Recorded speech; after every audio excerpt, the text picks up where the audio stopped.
Pitaya. Hoy les quiero contar una historia que terminó en una tragedia. A veces en esta vida sucede lo inesperado y de 1000 tragedias, solo una sale adelante o ve justicia. En un estado de 5 millones de habitantes, Costa Rica, en donde aún se tiene el catolicismo como la religión mayoritaria, había un sacerdote que era muy conocido. Era vocero de la iglesia, una figura muy respetada. Salía en noticieros, en programas de televisión para dar su opinión sobre temas como el aborto, la fertilización y hasta el matrimonio gay. Vamos, era una persona intachable. Su nombre era Mauricio Víquez. Un niño llamado Anthony, de solo 11 años, empieza a ser monaguillo y conoce al sacerdote. Otro niño llamado Josué, de 11 años, acude a la iglesia de San Juan Bautista para pedir ayuda a este sacerdote. Ambos niños conocen al párroco y se ganan la confianza de este señor. Pero recordemos que ambos eran solamente unos niños y él pues ya era un adulto, un sacerdote. Y sucedió lo inimaginable. El sacerdote abusó sexualmente, no solo de Anthony y de Josué, sino de más niños. Hoy tengo aquí a Anthony Venegas, víctima de abuso sexual, sobreviviente, guerrero, valiente, quien nos va a compartir su historia y cómo ha sido todo este proceso tan desgastante de encontrar justicia, cómo él se convirtió también en la persona que persiguió a su abusador hasta encontrarlo. Tuvo que irse a otro país y pedir ayuda a otro país, autoridades de otro país, en México. Esto es A mí también.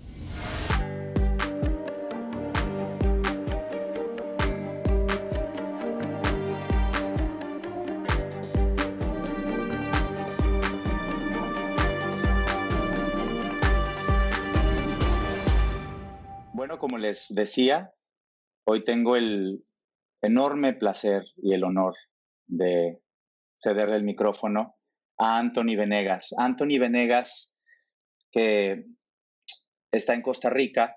Yo lo conozco alrededor de marzo o abril de este año, cuando me topo con una fotografía que se volvió viral, en la que 4 jóvenes adultos, hombres, se estaban dando un abrazo fraternal. Y leí el encabezado y me estremeció, porque yo en ese momento había ya iniciado la lucha en contra de mi propio abusador, Antonio Berumen, en México, y de pronto me topo con esta fotografía y me estremecí por completo. Leí la noticia, leí las historias y decidí enviarle un mensaje de apoyo, de solidaridad. Y desde ahí él contestó y bueno, entablamos una conexión, ambos como sobrevivientes. Y hoy tengo el enorme gusto y el placer de tenerlo aquí con nosotros para que nos cuente su historia. Anthony, ¿cómo estás? Hola Mauricio, el gusto es mío, de verdad. Muy bien, contento por tener la oportunidad de compartir mi historia, mi lucha, los resultados y acá estoy para lo que me quieras consultar o para contar mi historia, como dices. Tú tenías 11 años cuando conociste al sacerdote Mauricio, ¿correcto? En realidad, si mal no recuerdo, tenía 9 años. Okay. 9 años, a los 9 años, sí. Mis papás trabajaban activamente en la iglesia católica del pueblo, de donde soy, y siempre me llevaban a la iglesia. Empecé a participar, creo que como a los 11 años, como monaguillo. Pues a los 12 dejé de ser monaguillo y seguí trabajando también en temas de la iglesia católica. Y empezaste a ser monaguillo y ahí es donde conoces al sacerdote Mauricio Víquez, quien era, corrígeme si estoy equivocado, era una figura pues muy respetada y muy admirada en Costa Rica, ¿no? Claro, claro, sí, a esa edad conocí al sacerdote Mauricio Víquez. Y sí, sí era una figura muy respetada, era pues un sacerdote que pues invitaban a programas de televisión, a programas de radio, siempre era una persona muy presente y muy influyente en el país en temas de la Iglesia Católica. Y dentro del pueblo, en el Ok, pueblo lo adoraban, en el pueblo era como una eminencia, la gente lo veía como algo divino. ok. ¿Y de qué pueblo estamos hablando? Patarrá de Desamparados, acá en la Ok. provincia de San José.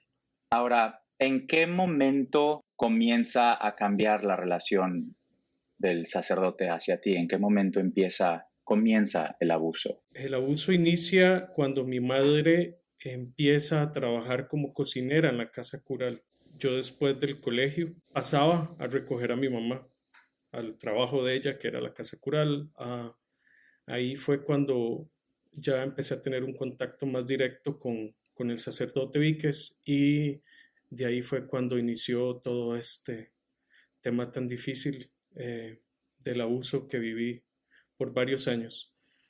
Am, la estrategia de Mauricio Víquez siempre fue la misma, siempre la aplicaba para todas sus víctimas. Inicialmente lo que hacía era que se ganaba la confianza, él te hacía creer que era un amigo muy especial, una persona que te comprendía. Creo que la adolescencia es una etapa muy difícil para algunos, donde empezamos a definir muchas cosas, empezamos a desligarnos un poco de nuestros padres, empezamos a definir una personalidad y en ese momento él era la única persona que me comprendía, era la única persona con la que yo podía hablar, se convirtió en un gran amigo.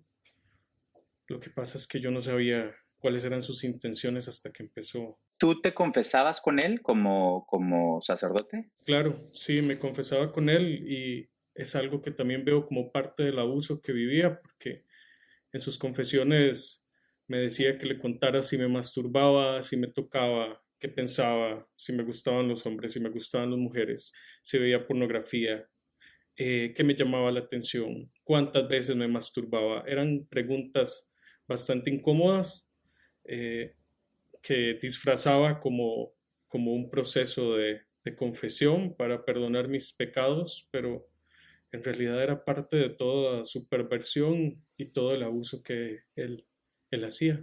El primer paso en el abuso de Mauricio Víquez fue una vez que me invitó a que lo acompañara a grabar un programa de televisión, algo que era un poco impactante para mi persona, para un adolescente de un pueblo. Ah, y cuando íbamos en el carro, en su carro, en el carro de la parroquia, pues empezó a consultarme sobre mi desarrollo, empezó a preguntarme si ya me había salido vello púbico y me ponía la mano en la pierna, me decía que me iba a enseñar a darle marchas al carro, entonces me ponía la mano sobre la marcha y empezaba, según él, como a explicarme cómo conducir, pero poco a poco eso se fue elevando cada vez más hasta que llegó a instancias bastante traumáticas. Sobra decir que nunca está de más decir que lamento profundamente que haya sido víctima de abuso de alguien en quien habías depositado tu confianza. Leo porcentajes de víctimas y es impresionante la cantidad de víctimas que sufren abuso por parte de gente en la que confían, en la que conocen, gente cercana, gente, vamos, que en la que nunca te imaginarías que esto sucediera, pudiera suceder. Eh, ¿Cuántos años duró este abuso? Estos abusos duraron desde los 14 años hasta los 17 años. Ah, como te digo, cada vez se iban elevando, cada vez iban siendo peores, iban siendo cada vez más difíciles para mi persona, para ese adolescente que cambió rotundamente, que era uno de los mejores promedios del colegio, que era estudioso, tranquilo, alegre, amoroso. En todos estos años de abuso, ese señor me destruyó la vida, me destruyó mi adolescencia, mis, mis metas, mi imagen, me, me abusó de formas espantosas. ¿Le contaste a alguien en algún momento durante estos años que estaban sucediendo estos abusos? No, no, durante mucho tiempo no tuve la valentía para hablar. Era muy difícil am, tan solo pensar, contar algo así y sobre esta Ujú. persona a mis padres, a mis amigos o a mis hermanos o a las personas de la iglesia. Todo el mundo lo idolatraba. Ese era un señor totalmente inteligente y manipulador que sabía lo que hacía, cómo lo hacía, que además nos intimidaba y además sus abusos desde el inicio los disfrazaba como muestras de cariño, como una normalidad que para mí pues era un poco extraña, pero era una normalidad que él justificaba por la cercanía que tenía con nosotros, y no era solo conmigo, su dinámica se notaba ante muchos de los muchachos jóvenes que llegaban a la casa cural. Em, Él recuerdo que les llamaba a estos abusos cariñitos y me contaba o los justificaba como algo que hacían desde que estaban en el seminario estudiando para ser sacerdotes. Él te comentaba que entonces estos llamados cariñitos, como él los llamaba, los hacía con otras personas en los El seminarios, seminario, en el sí. seminario. Sí, Wow. él decía que cuando los seminaristas estaban muy estresados por temas de exámenes o pruebas o presión que tenían dentro del seminario, se hacían este tipo de actos para relajarse y porque eran muy buenos amigos y se preocupaban unos por los otros. Era difícil, en muchas ocasiones pensé en quitarme la vida, en una ocasión lo intenté. Pasaba encerrado en mi cuarto, entre más trataba de alejarme de este señor, más presente él trataba de estar, más manipulaba a mi familia.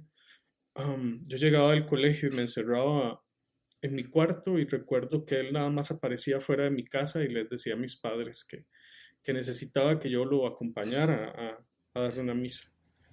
Y yo no quería ir, mis padres no comprendían, pensaban que yo estaba pasando por una época de rebelde de adolescencia y en realidad era que estaba siendo abusado por este señor. En muchas ocasiones recuerdo que me montaba a ese carro con lágrimas en los ojos porque yo sabía a lo que iba.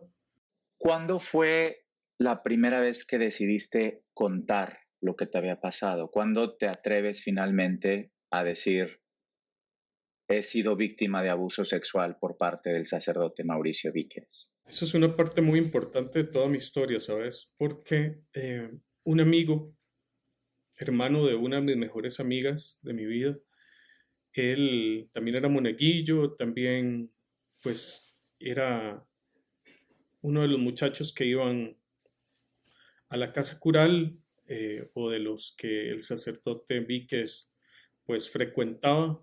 Él me consultó si este señor en algún momento a mí me había intentado tocar.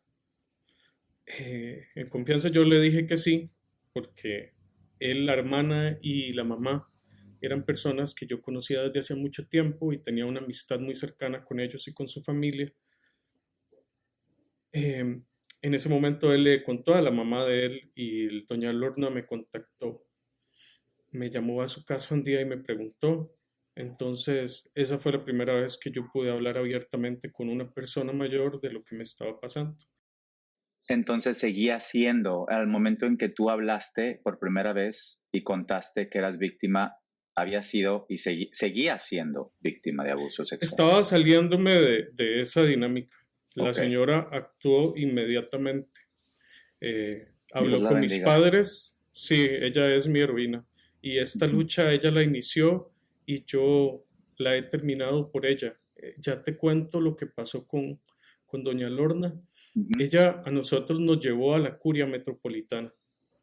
En ese Ok. momento, en el 2003, nos llevó a la curia metropolitana para dar una alerta de lo que estaba sucediendo con nosotros. Ok. La persona que me atendió a mí en ese momento era el vicario general, algo que no tuvo que haber pasado porque para este tipo de situaciones lo que dictan las leyes canónicas de la Iglesia Católica es que la persona que me tuvo que haber atendido en ese momento era el vicario judicial, que es la persona que Mm. se encarga de este tipo de denuncias dentro de la Iglesia Católica de cada país.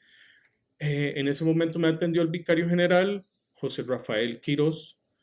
Nosotros hablamos con él, le contamos, le dimos la alerta de lo que estaba sucediendo y ahí inició todo un proceso de encubrimiento. Este señor en este momento es el arzobispo principal de Costa Rica. Hoy por hoy. Hoy en este momento. Ok. Entonces, Wow. lo que decidieron fue esperar unos meses. Doña Lorna tuvo que seguir insistiendo porque el señor Mauricio Víquez le dio aviso a todo el pueblo de que nosotros específicamente habíamos ido a denunciarlo y a mentir en contra de él. Mm. Porque en la curia se encargaron de comentarle quiénes eran los que habíamos ido a denunciarlo. Entonces nos descubrimos con un pueblo en contra de nosotros. A esta señora la llamaban y la amenazaban de muerte, decían que le iban a matar a los hijos. Yo no podía ir a misa porque me volvían a ver como si fuera el diablo. Era un rechazo espantoso en todo el pueblo. Durante estos meses que tardó la Iglesia Católica en sacarlo a él de la parroquia fue cuando él abusó de José, el chico que comentabas ahora al inicio. Sí. Entonces, aquí es donde entra toda esta situación de que no es solo abuso, sino encubrimiento de Claro. parte de la Iglesia Católica ante un sacerdote muy importante para ellos. Encubriendo a un pedófilo, a un sacerdote pederasta. Exactamente. Claro. Mira, nunca se me va a olvidar las palabras de este señor cuando me decía que el señor lo que tenía era la moral dañada y que él la podía recuperar. No, Mm. eso, un abusador de menores no tiene la moral dañada, lo que tiene es una perversión y un problema que nunca va Claro. a quitársele, que más bien lo que va a hacer es que va a aumentar Por supuesto. conforme pasen los años. Entonces, también me dijeron en ese momento que a mí lo que me iban a dar era una guía espiritual para que yo no dejara de ir a la iglesia, imagínate. Sí, qué horror. Lo que hicieron fue permitirle a él librarse. A nosotros nos manipularon, nos hicieron de un lado a un lado y durante años lo nombraron en puestos diversos dentro de la Iglesia Católica. Él seguía avanzando y creciendo en su carrera como sacerdote. Era el vocero en temas de valores y de familia de la curia metropolitana en medios de comunicación. Por eso el daño y la revictimización sigue afectando durante demasiados años, Claro. no solo a mí, sino a tantas víctimas, de ver que el sacerdote que tanto daño nos hizo, ahí estaba libre, sin ninguna consecuencia, nosotros lidiando con todas las cargas emocionales, el peso que conlleva ser un sobreviviente de abuso sexual y el Señor libre. Y avanzando y Opinando exitoso y y avanzando, siendo voz exactamente. de la moral, supuestamente, ¿no? Ahora, ¿cómo llega a tu vida Michael Rodríguez? ¿Y quién es Michael Rodríguez? Michael Rodríguez ha sido una persona muy importante para mí en los últimos años y es porque básicamente ha sido mi compañero de lucha. Michael me contactó en el 2018 para contarme que él también había sido víctima de Mauricio y él había unos meses antes denunciado a Mauricio Víquez ante la Curia Metropolitana. En ese momento yo decido ir a la Curia a denunciar también a Mauricio Víquez. Michael me acompaña y en mi denuncia comento el tema de encubrimiento De la Iglesia Católica. de la Iglesia Católica y del arzobispo actual de Costa Rica. Eso hizo que nosotros empezáramos a tener una serie de reuniones con la Iglesia Católica, con el obispo, en el cual nos dimos cuenta cómo funciona una red de encubrimiento. cómo la Iglesia Católica costarricense trata a sus víctimas. Y gracias al trato que nos dieron a mí y a Michael, nosotros decidimos denunciar públicamente. Y al decidir denunciar públicamente, empezamos a, a darnos cuenta que no lo hacíamos solo por nosotros, lo hacíamos por mucha gente. Y, y bueno, eso es Michael, mi compañero de lucha. ¿Y hay una víctima más que se anima a denunciarlos, que se llama Josué, ¿verdad? Sí, bueno, básicamente nosotros cuando fuimos a denunciar, ya nuestras causas estaban prescritas por lo que dictaba la ley costarricense. Claro, que eso es algo muy común en los abusos sexuales, lo cual me parece terrible. Yo creo que los abusos sexuales, sobre todo a menores, no deberían de tener prescripción. La prescripción, para quienes no saben lo que es básicamente una fecha de caducidad, ¿no? Que después de determinado tiempo ya no pueden juzgar a nadie por el crimen que cometió, lo cual me parece algo terrible. Obviamente ellos en ese momento lo que estaban era defendiendo al obispo, que por montones de años había encubierto a este señor y quién sabe a cuántos más. Claro. Entonces, Michael y yo decidimos hacer nuestras denuncias públicas y empezamos a salir en todos los medios costarricenses, en entrevistas donde se empezó a dar visibilidad de esto. Nosotros nos dimos cuenta en ese momento que no lo estábamos haciendo solo por nosotros, sino por el montón de gente que empezó a escribirnos, no solo de Costa Rica, sino de Centroamérica, que es una zona que está totalmente invisibilizada en este tipo de temas. Vos ves en noticias internacionales donde se habla de casos de España, casos de Estados Unidos, Boston o Argentina, Chile, pero países como Costa Rica, Guatemala, Honduras o Nicaragua nunca se comenta. Somos una zona totalmente olvidada en estos temas. Nos empezaron a escribir mucha gente y eso nos motivó a seguir en la lucha. Algo que nos motivó muchísimo también fue que este muchacho, Josué, un chico muy humilde, de una procedencia muy humilde, a la que este señor también le hizo muchísimo daño, él nos vio en las noticias y él dijo, este fue el que también me abusó a mí cuando yo era niño. Él dijo, a mí también me pasó. A mí también. Wow. Claro. Entonces, ¿qué hizo Josué al vernos? Decidir ir a denunciar. ¿Qué edad tenía Josué ya cuando los vio y se decidió denunciarlo legalmente? Josué tenía 27 años cuando él decidió denunciar. ¿Y a él le había ocurrido de niño? ¿De qué edad?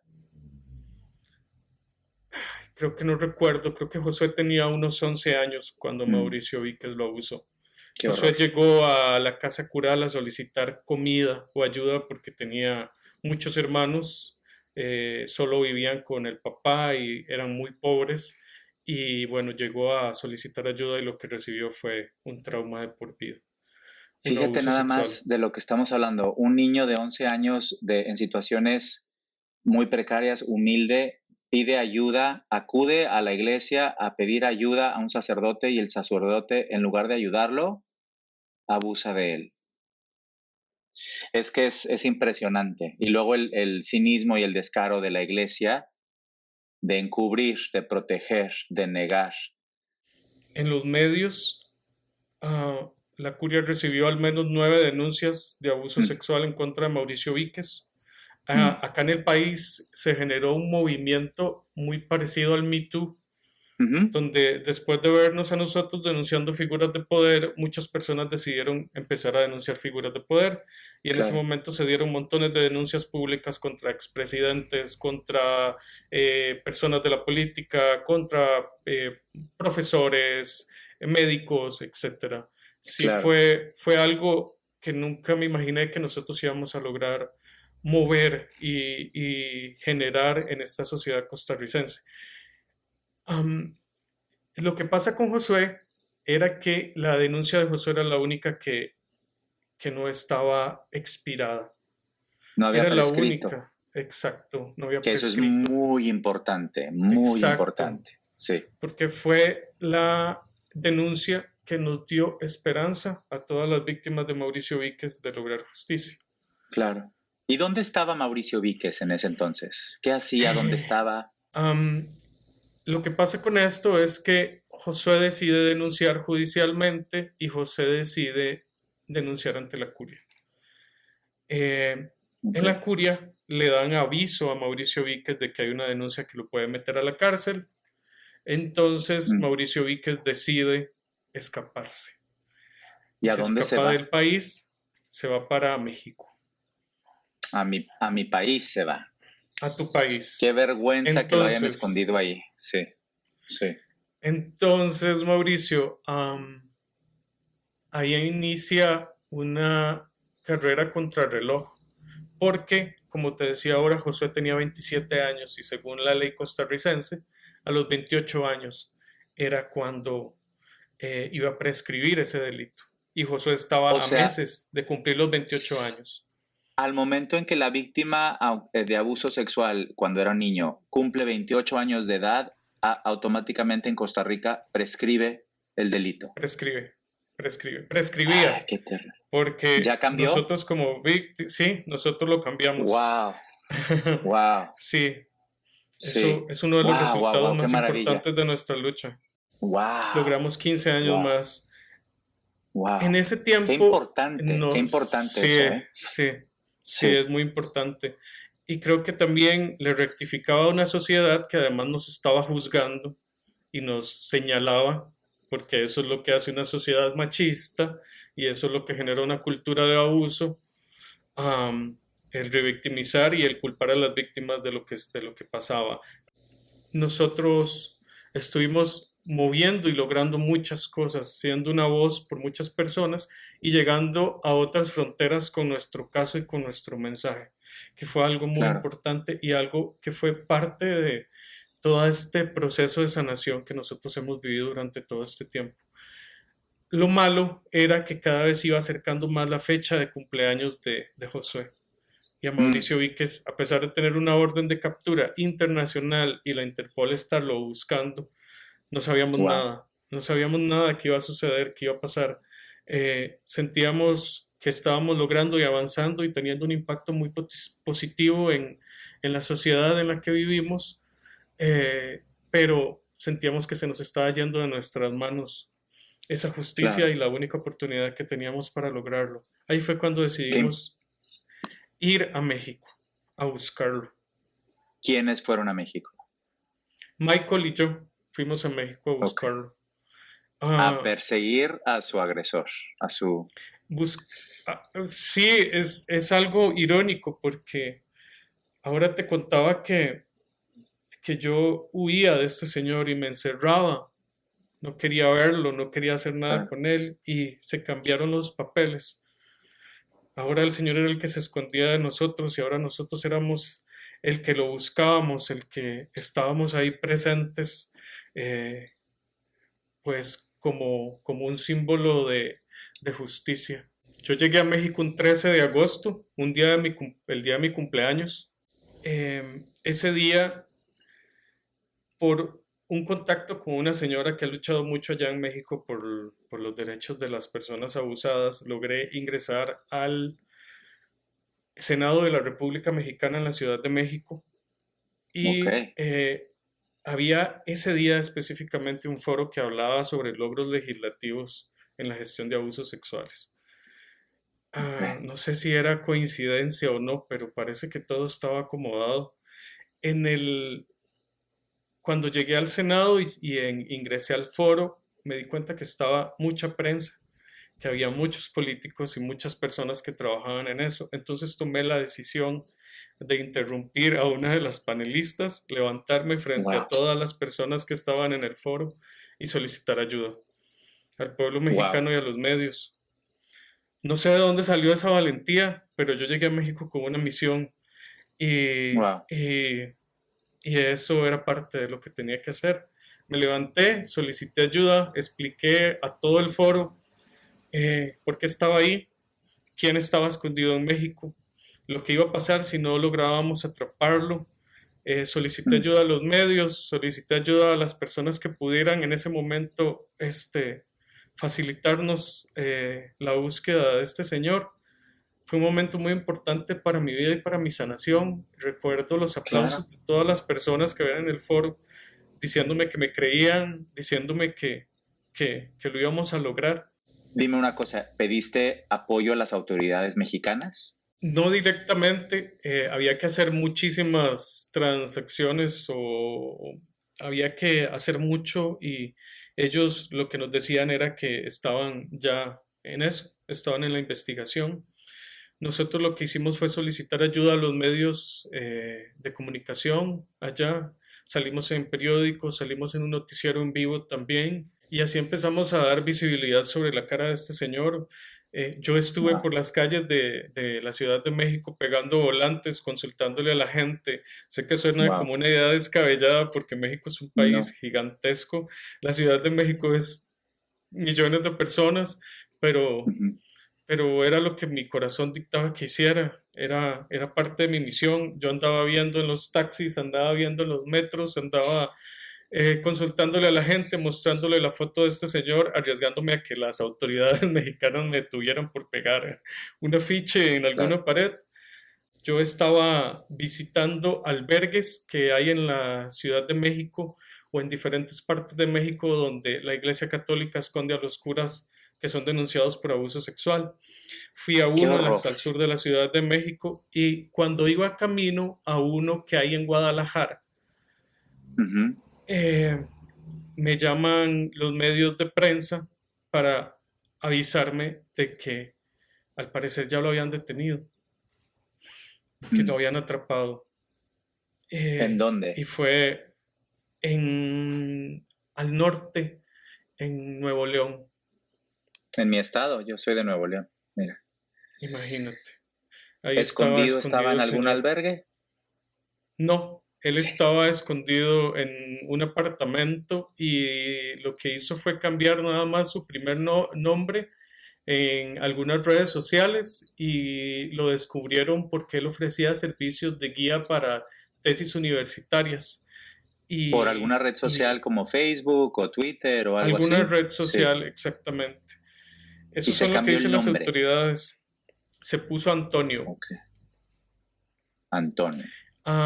Y así fue cuando lo atraparon. Yo me estaba montando ese avión y fue un momento muy, imagínate, un No, momento bueno. muy fuerte.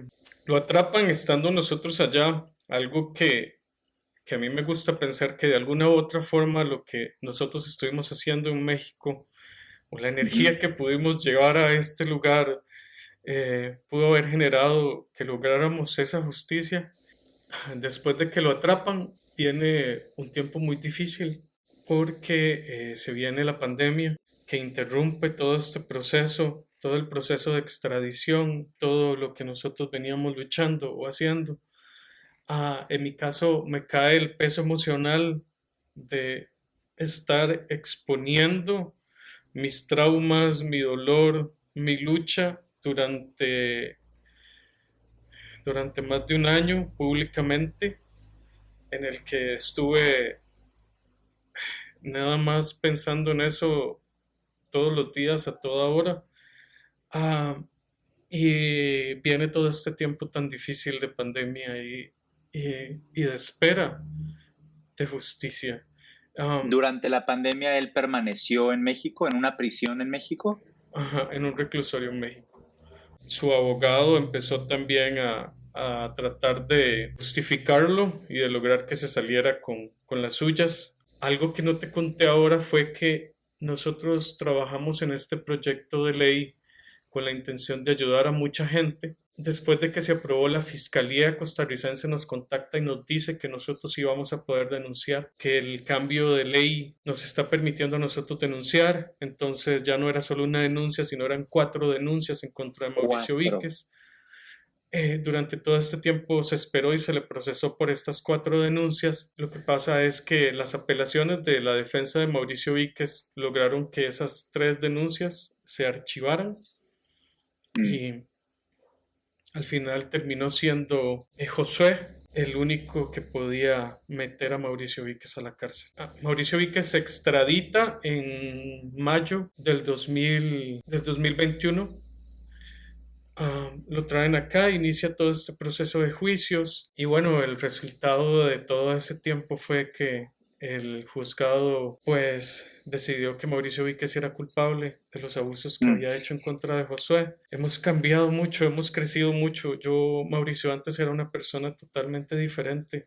Hace unos años atrás era una persona totalmente negativa, que no reconocía mis capacidades, que me veía como lo peor. Me levantaba todos los días pidiéndole a Dios que me mandara una enfermedad, un cáncer, y yo no mm. quería vivir. Ay, Y empecé a luchar, empecé a hacer esto y esto ha sido una oportunidad de mejora, una oportunidad de crecimiento, una oportunidad de encontrar un poco de felicidad. ahora, ¿qué sientes al escuchar la sentencia?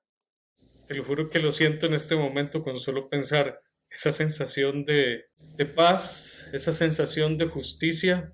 Fue la culminación de una lucha de años, un resultado que no sabíamos si iba a llegar, que luchamos para recibirlo, a pesar de que la resolución que se dio fue solo por el delito que habían cometido ante Josué. Nosotros lo sentimos como propio. Lo importante de todo esto es que esta resolución marca un precedente en Mm. nuestro país, marca un Sí, eso es precedente en cómo se enorme, Anthony. gestiona. Claro, Sí, claro. enorme. Cambiar las leyes eso es algo impresionante y impresionantemente importante y necesario. Lograr cambiar leyes por alzar la voz y por unirse y por ser valientes. Eso es increíble y es la mejor manera de obtener justicia también, cambiando las leyes, porque estás mejorándole el mundo a los que vienen detrás de ti, a los que vienen detrás de uno, ¿no? Imagínate que tuvimos que unirnos víctimas de abuso sexual para generar un cambio a nivel de leyes en el país, para, para generar que la iglesia expulsara a este señor de una vez. Tuvimos que unirnos víctimas o sobrevivientes de abuso sexual para marcar un precedente a nivel social en cómo se gestionan los juicios, en cómo se gestionan las denuncias eh, de abuso sexual a menores acá en el país. Y te felicito y te agradezco también. Creo que todos los sobrevivientes de abuso. ¿Qué sientes hoy hacia la religión católica, hacia la iglesia? ¿Cuál es tu sentimiento? Wow, esa pregunta es compleja. Yo nunca he estado luchando en contra de una religión. No soy practicante de ninguna religión por obvias razones. En este Claro. momento he desarrollado una espiritualidad muy personal y me costó durante muchos años tan solo sentir, tener fe en algo, creer en Mm, Dios, algo que ahorita lo hago, pero de una forma muy personal, fuera de cualquier dogma religioso. mm, Como te decía, no, nunca he estado en contra de la Iglesia Católica, estoy en contra de los procesos que tienen ellos en cómo gestionan los abusos sexuales. Estoy en contra de las cabezas de la Iglesia ujú. que permiten esto. En este momento estoy en un proceso de juicios en contra de la Iglesia Católica y el arzobispo de Costa Rica. Esa iba a ser Eh, mi siguiente pregunta, que si estabas en algún proceso legal de denuncia o demanda contra ya sea el Vaticano o la Iglesia Católica en Costa Rica o algún arzobispo sí, sí, en este momento. ok. En este ¿Y momento estoy cómo? en un proceso judicial. Me siento como David luchando contra Goliat. La Iglesia Católica es muy poderosa. Me ha tocado, Mauricio, ver en salas de juicio al arzobispo de Costa Rica con su crucifijo de oro metido en la bolsa, mintiendo y diciendo que yo soy un mentiroso, diciendo que yo nunca le dije a él que había sido abusado, que tan siquiera él me atendió cuando yo era menor de edad.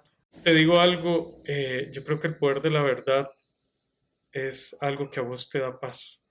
Y yo sé que estoy hablando con la verdad y me tocó enfrentarme ante este señor. Creo que algo histórico acá en Costa Rica. Me sentaron Claro. en una sala de juicio frente al arzobispo de mi país, en un careo, donde nos enfrentaron a los dos a preguntas. Lo tenía a 1 metro de mí y ese señor seguía diciendo que nunca me había visto.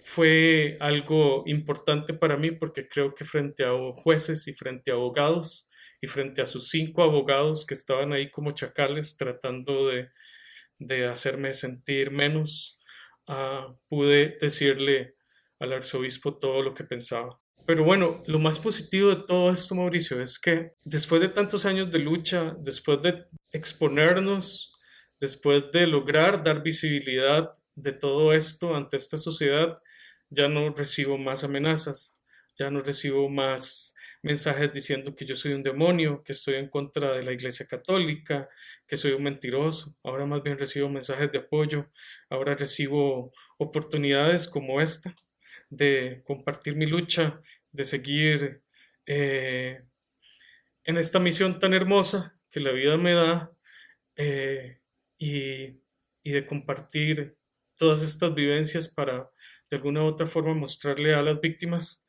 y sobrevivientes de abuso sexual que sí se puede salir adelante. De corazón, gracias. Gracias, gracias. Es todo lo que te puedo decir. Agradecerte de corazón y decirles a todos quienes están escuchando que sí se puede, que sí se puede obtener justicia. Y bueno, hoy el sacerdote, ex sacerdote Mauricio Víquez, está cumpliendo una condena de más de 20 años, tengo entendido, y bueno, más los que se acumulen. Gracias a vos, Mauricio, por unirte a la lucha. Gracias por tu valentía. Sé que vos también estás siendo voz de muchas personas que también lo necesitan. De igual forma, ofrezco mi ayuda en lo que necesites también. Estamos todos Gracias. unidos. Gracias por permitirme este espacio. De verdad, muy agradecido. Muchísimas gracias, Anthony, por confiar en nosotros, por haber aceptado la invitación a este podcast, por la generosidad de compartirnos tu testimonio, tu historia de lucha. Estoy seguro que vas a poder ayudar a muchísimas personas con tu testimonio. El micrófono es tuyo cuando lo necesites. En el próximo episodio tendremos a una psicóloga desde Chile que ha dedicado toda su vida a mejorar y aliviar la vida de aquellas personas quienes desgraciadamente han sido abusadas sexualmente en ese país. Ella nos va a contestar varias preguntas que todos tenemos. ¿Cómo identificar las señales tempranas de un abuso? ¿Qué hay que hacer si alguien te confiesa que fue abusado? ¿Cómo recuperar la sexualidad después de un abuso? Todo esto y más en el próximo episodio. Cuéntanos tu historia y juntos seremos más. Escríbenos y suma tu voz. Yo soy Mauricio Martínez y esto es A mí también.